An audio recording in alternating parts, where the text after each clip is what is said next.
Assalamualaikum dan salam sejahtera. Bersebenar dengan bicara pustakawan kita pada pagi itu, kami ingin menjemput seorang pustakawan daripada Pustaka Negeri Sarawak Miri, iaitu Cik Muhammad Kazri bin Muhammad Ramli Faizal. Beliau merupakan Ketua Unit Perkhidmatan Rujukan di Pustaka Negeri Sarawak Miri. Okey, Cik Muhammad Kazri, apa khabar kita, Cik? Alhamdulillah, bagus. Okey, topik kita pada pagi itu, pelaksanaan program dengan sumber yang minima mampu memberi impak yang maksima.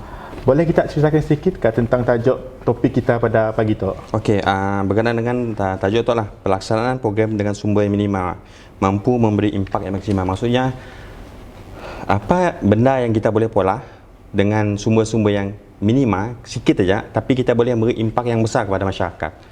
So, sebenarnya lebih merujuk kepada program-program yang kita dah pola sebelum tu lah. Termasuklah literasi maklumat, outreach, pandai dan sebagainya.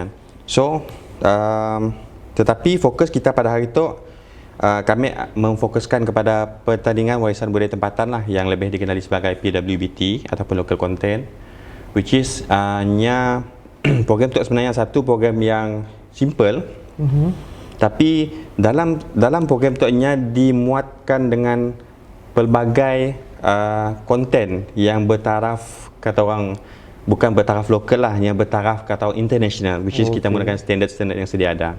So, itu lah yang kami masukkan. Kita menggunakan sumber yang sangat sikit, tetapi kita memberi impak yang sangat besar kepada orang yang menyertai program itu. Okey. Berkaitan dengan program tadi, apa objektif utama pelaksanaan program itu diadakan? Okey, program tu objektifnya sebenarnya lebih kepada untuk memastikan kata orang peserta tu lebih kata orang pandai mencari maklumat dari bila dapat maklumat macam ni menapis maklumat maksudnya pandai menggunakan segala bentuk cara ataupun proses untuk mendapatkan maklumat yang autentik kata orang, yang betul, yang sahih, yang bukan kata orang sembrono kata orang, bukan kata orang Google aja. Dan objektif yang keduanya adalah untuk kata orang melahirkan lebih ramai kata orang penyelidik muda yang berdikari, yang kata orang mempunyai pemikiran yang kritikal dan kreatif. Okey. Kita bercakap tentang pelaksanaan PWBT tadi. Pelaksanaan tadi, boleh kita terangkan sedikit cara mendalam? Okey. So, kami berkongsi sikit lah berkenaan dengan program tu. Program tu lebih dikenali dengan short formnya lah, PWBT. Program tu sebenarnya hanya memfokuskan kepada pelajar-pelajar sekolah menengah saja. Tetapi program tu memfokuskan dengan pertama sekali yang dibuat di kawasan utara negeri Sarawak lah, which is bahagian Bintulu sampai ke Limbang dan Lawas. So, program tu macam ni pustaka melaksanakan program tu kata orang dipolah macam bengkel. So, dalam bengkel tu akan ada macam beberapa facilitator lah. Okey, contohnya dekat sini. Okey, facilitator yang akan mengajar dalam setiap modul tu lah. Dalam program tu juga akan dimuatkan sebanyak 8 gig modul. So, biasanya program tu dijalankan dalam 3 hari je lah. Dan dijalankan di tempat kumpulan yang menyertai. Contohnya ada sekolah dari Bintulu join program tu. So, kita dengan tim sekali, kita akan pergi dekat Sinun, kita akan mengajar macam ni kata orang menjalankan simple research, kajian yang ringkas lah, tetapi menggunakan standard-standard yang sedia ada. Okey. Kita bercakap tentang modul tadi, boleh sebutkan apa modul-modul yang terdapat dalam pertandingan PWBT tu, Tek? Okey, contoh modul-modul yang kita pakai lah dalam tu, yang pertama adalah modul yang pertama, information literacy skills. Okey, which is modul tu lebih kepada pencarian maklumat dan penapisan maklumat lah. Okey, dan kedua tu research writing. Okey, penulisan penyelidikan. dalam dua modul tu pertama, so macam ni nak cari maklumat, untuk diadaptasikan ke dalam nyampun kajian tadi.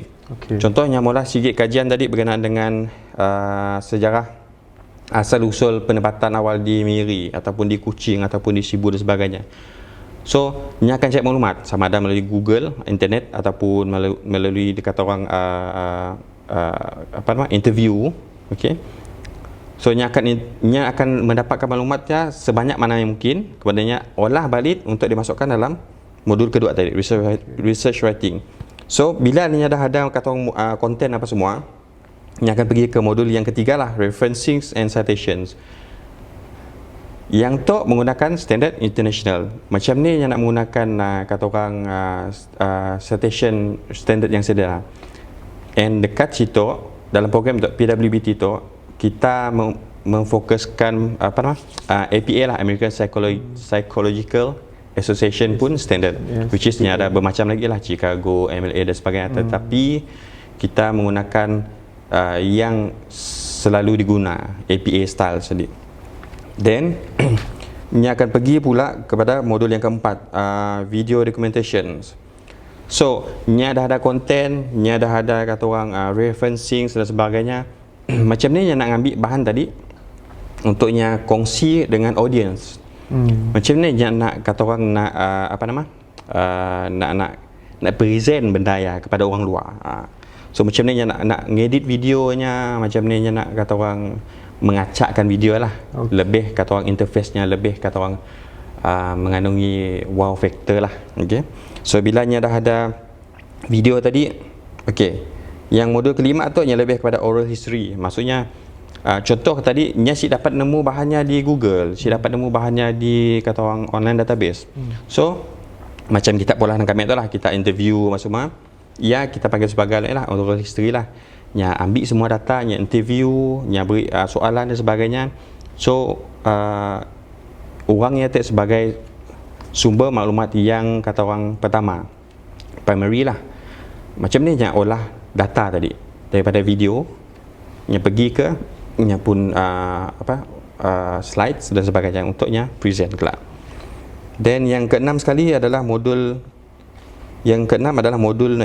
untuk presentation skill, which is nya lebih kepada public speaking lah. So macam sebab student tu nya si semua nya boleh berkelakar di hadapan pentas. So maksudnya dekat situ kita ngajarnya cara bercakap, cara nak introduction. Kata orang, walaupun kami sendiri belum perfect lah, tapi kita sama-sama belajar kata orang. Benar. Kita ngajarnya macam ni nak berkelakar, macam ni nak kata orang menyampaikan hasratnya tadi dalam bentuk percakapan ataupun slides. Okey, dan yang ketujuh tu graphic design skill. Toknya lebih kepada slides dengan nyampun kata orang video.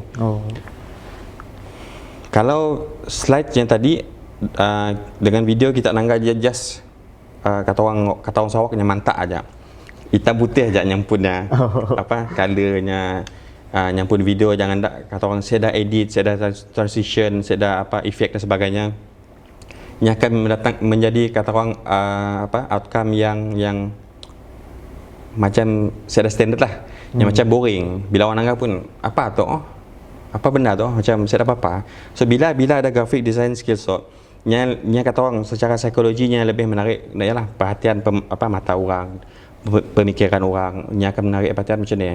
Macam ni yang boleh tu? Kacak yang pun tu. Okey. Jadi daripada segi sia orang berminat membaca yang pun konten tadi sebagainya. Sebab kalau nya kata orang kelam aja, saya dah apa?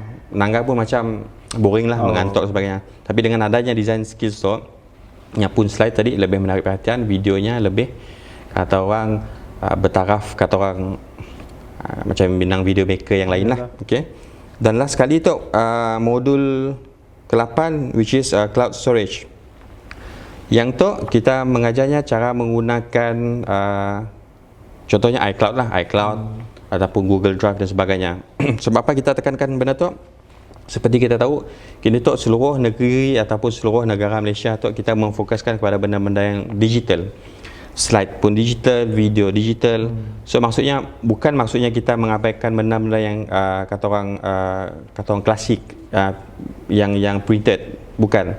Cuma benda macam tu nya digital tu yang lebih memudahkan untuk student tadi menyimpan untuk preservation dengan menyampaikan benda-benda yang adalah. So bila cloud storage tu kita akan ngajarnya cara register account. So macam mana yang register account, okey. So kemudian dah register account, macam mana nak mula kata orang another folder dalam nyapun account tadi. So sama ada untuk program PWBT ke, okey. Tetapi yang tu boleh digunakan untuk nyapun personal lah, okey, personal interest. So dari segi pengajaran cloud storage tu, semua konten, semua slide, semua video yang outcome daripada kajian daripada student-student tadi yang akan dihantar melalui cloud, iCloud tu, ataupun Google Drive tadi lah. So kita akan ngajarnya teori dan praktikal terus, yang mudah untuk consider lah. So ya antara modul yang ada dalam yang tadi lah. Okey, banyak juga modulnya. Boleh tahan.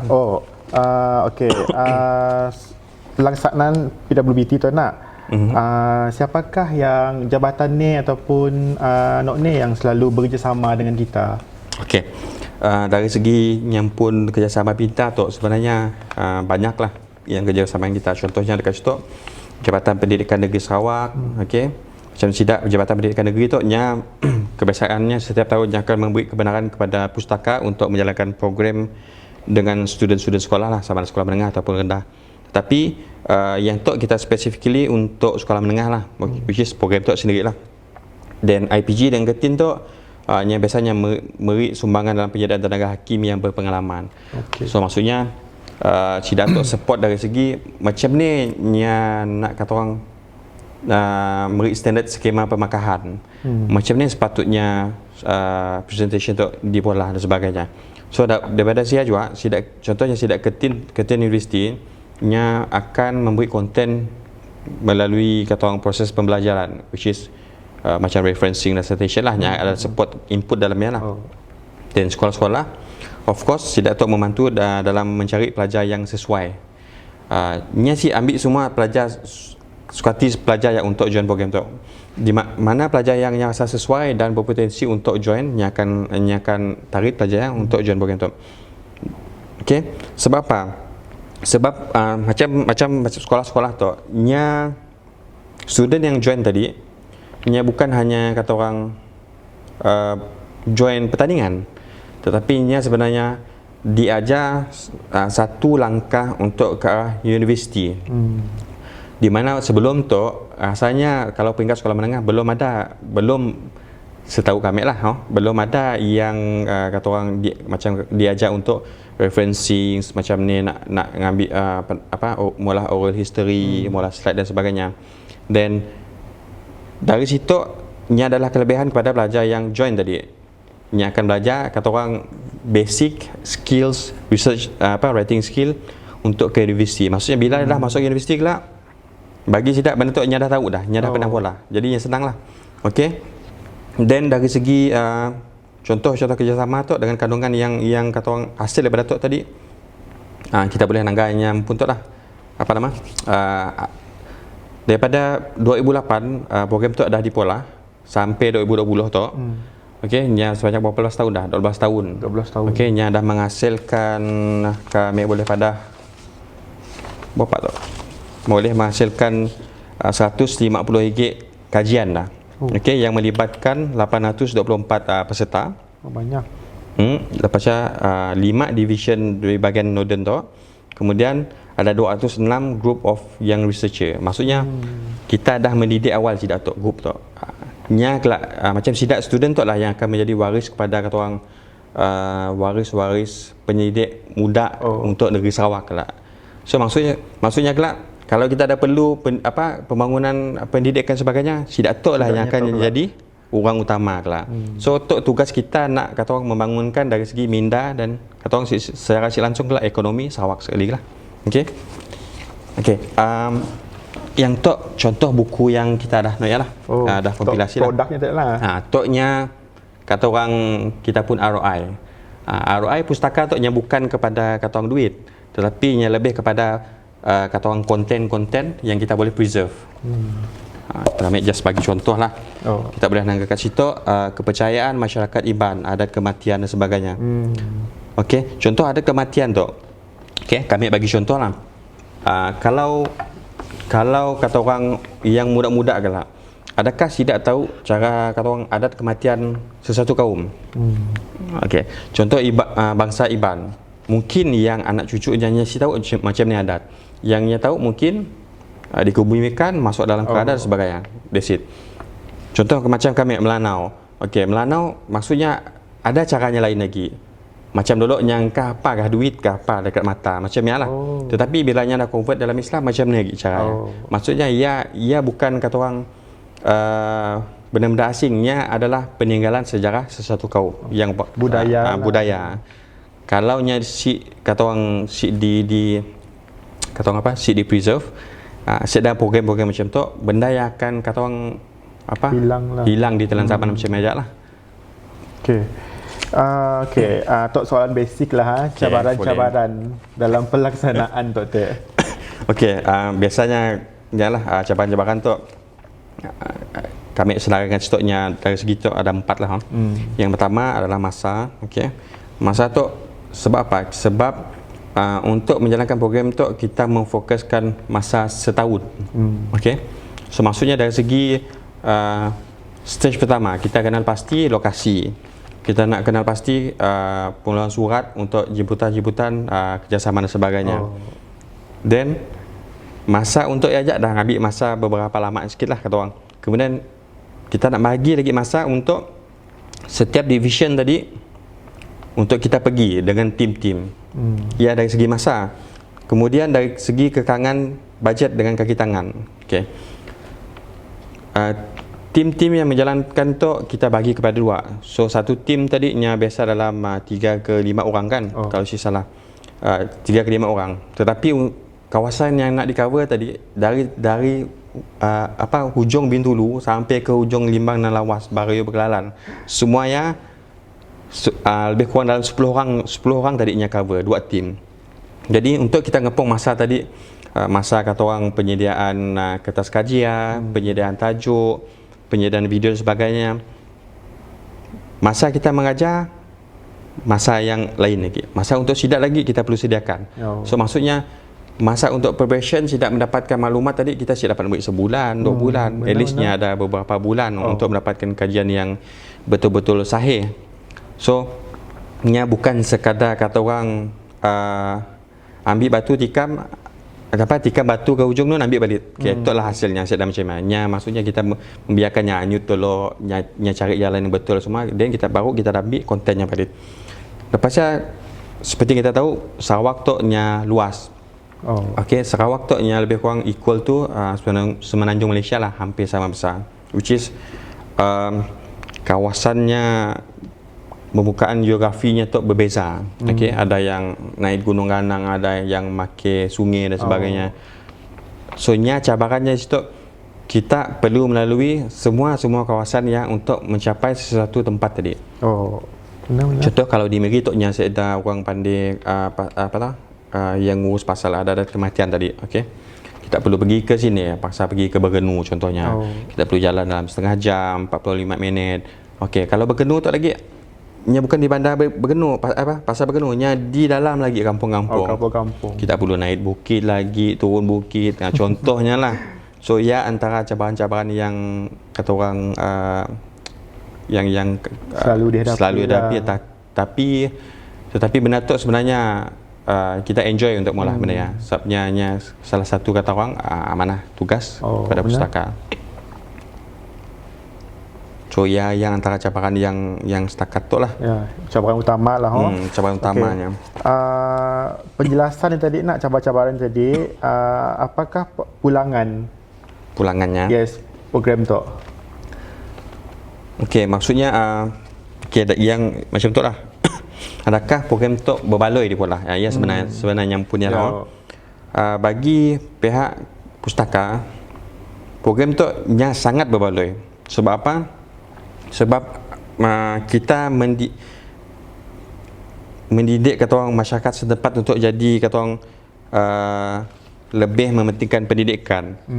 Maksudnya masyarakat setempat tu adalah yang pelajar-pelajar sekolah menengah tadi lah. Maksudnya kita mendidik betapa pentingnya pendidikan dari akar umbi tadi. Kalau kita membiarkan yang akar umbi tu tumbuh kelak, nya dah jadi kata orang dah keras, susah nak dilentur lagi. Jadi daripada mula tu jadi buluh kata orang, dah siapa dilentur. Jadi dari masa awal tu nya dilentur untuk mementingkan pendidikan lah. Dan pulangan sepatutnya juga program tu nya mencipta lebih ramai penyelidik yang berdikari. Maksudnya Sidak faham bila Sidak diberi satu tugasan macam ni, dah dapat maklumat yang betul. Sidak akan menggunakan 8 modul tadi. Okey, literasi maklumat, nya pun research writing, nya pun reference and citation dan sebagainya. So nya akan modul tadi sebenarnya step-step untuk nya mendapatkan maklumat sampailah menyampaikan maklumat tadi. So maksudnya maklumat yang disampaikannya bukan kata orang maklumat yang kata orang kedak Google macam aja. Nya ada satu standard yang kata orang yang boleh digelar sebagai kajian lah. Dan untuk membina para pelajar yang lebih berani berdiri di hadapan ramai, maksudnya nya boleh bercakap dengan orang ramai, nya boleh menyampaikan hasrat, kata orang hasrat hatinya, hasrat maksud nyampun konten tadi kepada orang ramai. Okey. Lepasnya secara langsung juga menjadikan negeri Sarawak tu ke arah pembangunan pendidikan minda dengan pemikiran yang lebih kritikal dan kreatif lah. Maksudnya seorang Sarawak tu nya bukan setakat kata orang kita nak ke laut je apa semua sedar. Nya lebih kata orang dah evolve dah. Yang membangun dari segi pendidikannya, yang kreatif. Contoh kalau nya pergi laut, yang nangkap ikan. Okey. Sikannya nak makin mengail aja, mungkinnya makin teknologi yang lebih pendidikan yang penting, walaupun apa juga yang dipolahnya, yang membantu dari segi pembangunan negeri Sarawak secara menyeluruh lah. Ya kami punya lah. Okey, kami sangat tertarik dengan kompilasi warisan budaya tempatan yang dah dibukukan tu. Boleh kita explain sikit kah apa je yang dalam buku tu, macam ni yang diterbitkan? Okey, boleh. So macam kita nangkas tu lah, buku tu sebenarnya kompilasi warisan budaya tempatan wilayah utara Sarawak, maksudnya untuk bahagian utara tu je dulu. So nya sebagai kata orang permulaan pelaksanaan program PWBT tu. Sebelumnya dilaksanakan seluruh Sarawak lah. So dalam buku tu nya mengandungi kajian daripada 2008 hingga 2015. So berapa tahun ya? Beberapa tahun yang lain lah. So buku tu nya adalah kata orang kerjasama daripada pihak pustaka sendiri, which is dengan yang pun ketua editor, which is Datuk Yaakob bin Muhammad Rafi, iaitu pensyarah kanan Fakulti Seni Gunaan dan Kreatif UNIMAS. Okey. Dan diedit oleh editor Encik Awangku Hamdan bin Awang Arsyad, pensyarah kanan Fakulti Seni Gunaan dan Kreatif UNIMAS juga. Okey. Dengan editor yang kedua tu Encik Isyamuddin bin Siri, pensyarah daripada fakulti yang sama. Okey. Kemudian untuk terjemahan tu pula, okey, sebab buku tu yang mengandungi pelbagai bahasa, okey, Jatimengerai, Kedayan dan sebagainya, Melanau. Jadi kita memerlukan penterjemah untuk buku tu lah. Daripada kata orang bahasa asalnya kita terjemah kepada bahasa Melayu. Okey. So terus tu kita boleh nanggal lah penterjemahnya Puan Aminah binti Julhi, Penelitian Bahasa Melayu, Institut Pendidikan Guru, Kampus Sarawak.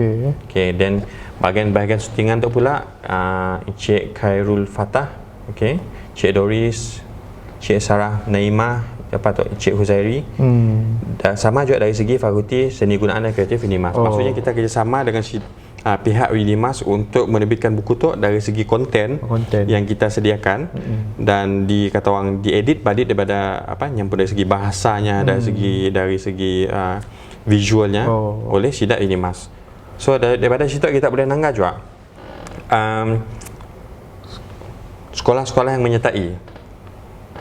Yang pertama dekat situ kita boleh nangga SMK Lutong Miri, SM Sains Columbia Miri Pujut, St. Joseph SMK Agama, College Tun Datuk Tuanku Haji Bujang Miri. Okey. So sekolah-sekolah tu nya bukan kata orang kita ngambil semua kajian yang di Polah. Nya sebab kalau kita ngambil kajian tu yang di Polah semuanya, kami bagi contoh lah, 1 tahun tadi kebiasaannya dalam 30 hingga 40 lebih kumpulan yang menyertai.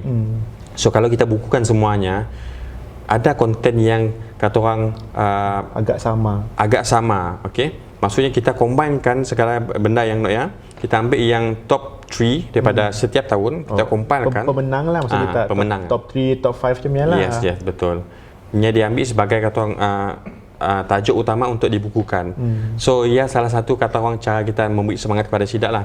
Kalau zaman dulu susah kita nak join untuk kata orang mula buku, tapi kini tu sidak senang aja. Join program, beri give the best effort untuk kata orang menang, kata orang nyampun pertandingan. Then tajuknya akan dibukukan.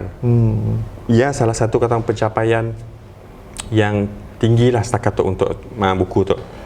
Okey. Dalam kompilasi tu nya kan kompilasi kajian-kajian yang telah dipertandingkan. Ni satu yang favorite kita. Okey, kalau kita nak kasih nya ada berapa tu dalam 20. Bagi kami lah yang menarik dekat situ adalah yang tajuk yang ke-16. Di mana tahun tubuh penyedap rasa daripada Sida SMK Pujut Miri, di bawah nama kumpulan Bothwell pada muka surat 115 tu lah. Okay. So bila kita buka 115, sini muka surat cantik. Okey. Tunjuk sikit dengan kamera tu. Tok ya. Okey. Tok adalah nyapu ni lah kesukaan kajiannya tek. Kita boleh nangkai tu daun tubuh penyedap rasa. Apa sebab kita madah daun tubuh untuk penyedap rasa? Macam bila kita masak okey. Kita perlukan apa? Garam, ajinomoto, gula dan sebagainya. So yang tu daun tubuh tu nya salah satu kata orang sumber alam semula jadi yang mendatangkan kesan buruk kepada kesihatan kalau kita pakai. Daun tubuh tu sebenarnya nya boleh menggantikan ajinomoto. Okey. So ajinomoto tu nya adanya pun apa? Proses. Dari proses jadi MSG. Jadi nya kurang sihat lah. Tapi dengan ada daun tubuh tu tadi yang ganti rasa ajinomoto tadi. So kita boleh masak kata orang still sama tapi menggunakan bahan yang lebih sihat. Tradisional tradisional. So nya kata orang salah satu herba dan tumbuhan dalam kehidupan etnik tempatan di Sarawak tu lah. Maksudnya yang tu kalau salah dari masyarakat Iban pun cara masakan. So sini kita nak cari daun tubuh mesti ada di kawasan tu. Kalau saya ada ajinomoto, kan kita nak kata orang makan ajinomoto aja. Sebab kata orang nak bila makan ajinomoto tu aja, palak boleh kata orang licin lah. Okey. Tapi dengan ada daun tubuh tu nya kata orang bingung kita nak rambut lasak ke apa. Sebabnya sehat. Natural semula jadi. Jadi lagi sikit daun tubuh tu nyampun konsep sebagai penyedap rasa, pengganti ajinomoto, which is mengurangkan MSG tadi. Nya kalau salah dah dipertandingkan di peringkat nasional ataupun international. Nya sebagai salah satu kajian kata orang lokal pun research tadi lah yang kata orang boleh mendatangkan kebaikan kepada kata orang kesihatan untuk orang seluruh dunia. Yang perlu ajinomoto tapi yang perlukan daun tubuh tu aja, which is yang lebih natural. Yang tajuk yang kami suka lah antara. Tapi kita boleh nangkai juga tajuk lain. Contohnya dekat situ kita boleh nangga apa nama? Okey. Kami bagi situ umai lah, umai. The Sarawak Sushi. Nang benda sushi sushi itu daripada Kolej Datuk Tuanku Haji Bujang Miri, muka surat 161. Bon bab makan tu sikit, memang kami suka lah. Semua kita suka. Daun tubuh pun makanan, sushi tu pun. Okey, boleh tangga naik lah dengan kamera lah. Okey. Itu face-nya Sushi. Sebab apa je kaitkan Mendatuk dengan sushi? Macam kita nak, okey. Contoh, nama sushi tu aja dah menarik perhatian orang, kata orang daripada luar negara. Orang luar negara sih tahu apa benda tu sushi, Sarawak sushi. Sushi. Yang tahu sushi. Sushi is Japanese lah. Of course lah, ada salmon, ada everything, ada apa octopus yang kecil-kecil. Tapi yang tu spesifik umai di Sarawak sushi. Sarawak sushi tu maksudnya kata orang ni akan menarik perhatian apa benda tu sebenarnya. So bilanya cari-cari dua hal tu benda tu nya adalah ikan yang dia kata orang apa tak? Dijerok lah. Dijerok dengan limau, cabai semua. Dan Leo dah ambil. Apa ikannya, apa udangnya, apa lagi obo-obonya. So nya macam-macam. Benda tu kata orang hanya ada di Sarawak aja. Tetapi kata orang namanya peringkat international sushi. The Sarawak sushi. So yang kami minat lah dari segi untuk dalam konten buku tu lah. Okey, perkongsian kita memang juga bagus. Apa yang menarik minat kami berkenaan dengan PWBT yang melahirkan penyelidik muda tu. Macam saya kita tahu, sekolah kita dulu saya dah ngajar macam ni nak mengkaji sesuatu. Betul. Yang sekarang tu bertuah sebab pihak pustaka nak apa kata orang dah nyedia dah. So basically setidaknya dah ada foundation dah sebelum masuk ke universiti untuk melakukan kajian di sini. Terima kasih atas perkongsian Cik Kazri tadi, kerana sudi meluangkan masa yang bersama kita. Jangan lupa saksikan dan berjumpa lagi pada sesi yang lain. Sebelumnya kami nak menyuruh kepada semua jangan lupa like, share dan subscribe Pustaka di Sarawak Official pun Facebook dengan YouTube. Sampai kita bertemu lagi. Bye.